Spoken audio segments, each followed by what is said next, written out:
Pour l'exemple 6, il faut vous-même choisir la meilleure méthode pour calculer chacune des 5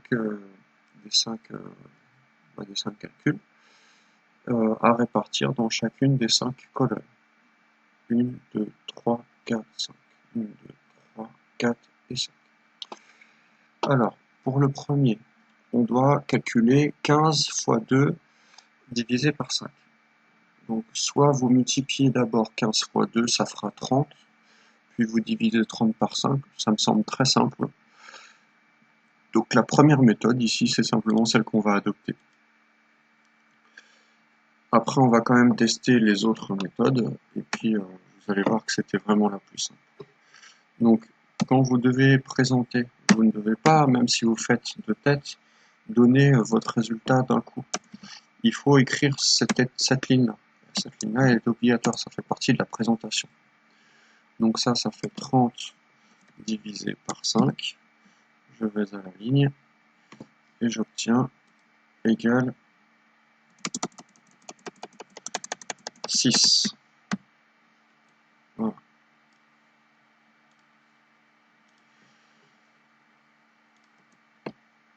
Si je devais choisir une autre méthode, par exemple la deuxième, si je fais 15 divisé par 5, c'est possible aussi.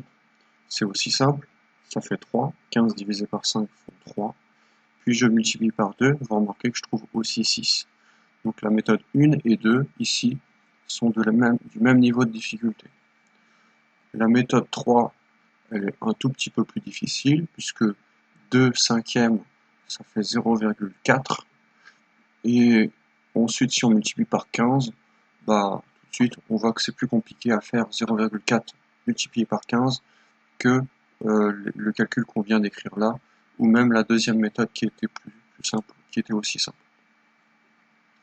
On passe à la deuxième fraction, au deuxième calcul. Alors, pour le deuxième calcul, directement, je vais barrer une méthode qui est la troisième méthode et je vais vous expliquer pourquoi. Donc, on ne peut pas utiliser la troisième méthode car 2 tiers, 2 divisé par 3, n'est pas un nombre décimal. Donc directement, on ne peut pas utiliser parce que 2 tiers n'est pas un nombre décimal. Qu'est-ce que ça signifie ça? Ça signifie que si jamais vous tentez d'écrire 2 tiers en nombre à virgule, eh ben vous ne pouvez pas le faire car il y a une infinité de chiffres à droite de la virgule. Et après, on ne peut pas calculer un résultat exact à partir d'une approximation, donc on ne peut pas le faire. Donc il nous reste les deux premières méthodes à faire. Donc ici, le plus simple, ça va être de faire la première méthode. La première méthode consiste à multiplier 1,5 fois 2. Je rappelle pourquoi on fait fois 2 et pourquoi pas diviser par 2. On fait fois 2 parce que 2 est au numérateur. Ce n'est pas un diviseur, ce n'est pas un dénominateur, et on ne divise que par les dénominateurs. Donc 1,5 fois 2, c'est le calcul qu'on va faire. Puis, on va diviser par 3. 1,5 fois 2, ça fait 3. Puis on divise par 3, ce qui va vous donner égal 1. 3 divisé par 3, ça fait 1. Troisième calcul.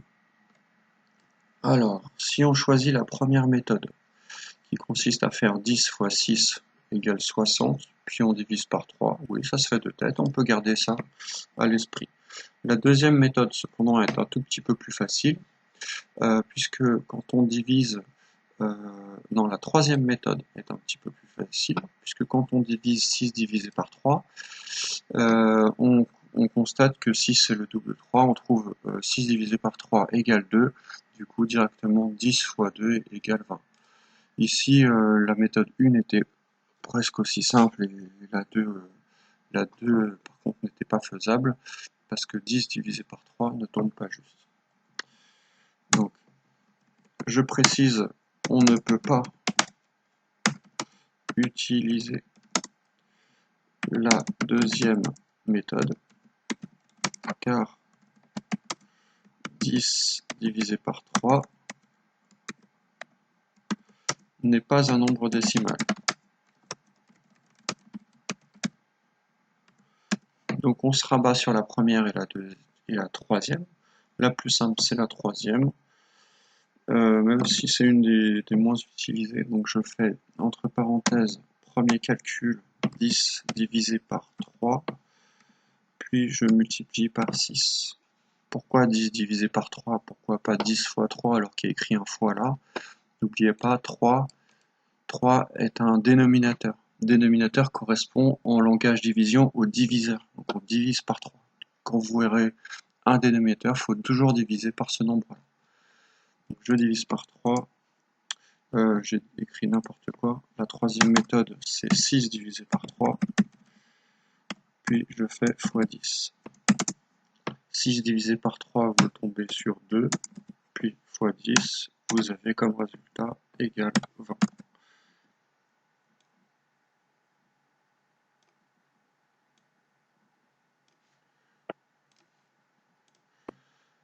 Troisième calcul, vous devez calculer les 2 dixièmes de 250 grammes. Déjà, si en français vous voyez une expression comme ça dans un problème, automatiquement vous devez traduire par ce calcul-là. Voilà ce que vous devez calculer. À partir de ça, la méthode la plus simple, ça va être, vu que je constate que 250 et 10 finissent par un 0, ça va être de d'abord commencer par 250 divisé par 10. Je divise par 10 parce que 10 est un diviseur, et je multiplie par 2. Ce qui va me donner égale 250 divisé par 10, ça fait 25, fois 2, ça fait 50. Et le dernier, le quart de 28, si vous voyez pareil en français ça, il va falloir traduire en fraction le quart par un quart de 28, donc ici c'est 28 divisé par 4. Voilà, tout simplement, ça fait 7. Voilà, fin de la vidéo, et on passe à l'exemple 7 que je vous donnerai à faire en devoir, 7, 8, 9 et 10. Alors ces devoirs-là, le 7, 8, 9, 10, vous les faites au crayon papier sur la partie cours, sinon vous faites sur une feuille à côté, on va les corriger pour la prochaine séance.